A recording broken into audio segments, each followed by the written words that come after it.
These diaries were lost when I moved from my modest council estate home back to my parents' equally modest home in Ashby-de-la-Zouch. After the events of Saturday 24th of November 2001, when I was dragged out of my bed at 4 a.m. by an over-enthusiastic policeman citing David Blunkett's anti-terrorism laws, I could no longer return home.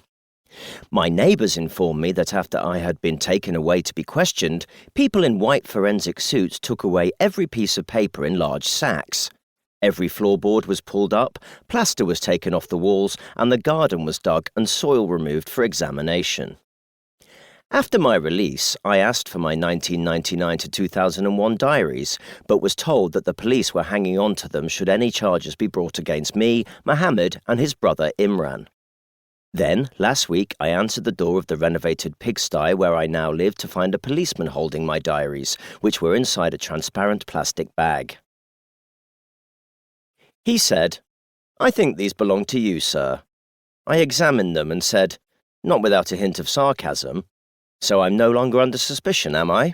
I'm not going to be snatched from my bed and flown on a rendition flight to be waterboarded in Turkey, then?" The policeman said, extremely sarcastically, "Oh, did we forget to tell you that you'd been cleared, sir? I do hope you haven't been tossing and turning in your bed at night, sir. We were closing the old police station down and we found these in the evidence store." He handed the bag over to me. I said a curt thank you and closed the door on him. On rereading my diary entries, I am struck by the melancholy tone of the majority of them. I do not seem to be able to find lasting love, and my writing career remains but a dream. I am now living with my wife, Daisy, and my 4-year-old daughter, Gracie, in the aforementioned pigsty in a village called Mangold Parva in the Leicestershire countryside. I wish that I could relate that I have found happiness and contentment in my rural retreat, but, alas, I cannot. But that is another story. I remain, dear reader, your most humble and obedient servant, Adrian Albert Mole. P.S. These diary entries have appeared in The Guardian previously, having been hijacked by a woman fraudster called Sue Townsend. She has made quite a lucrative living passing herself off as me. I know where she lives.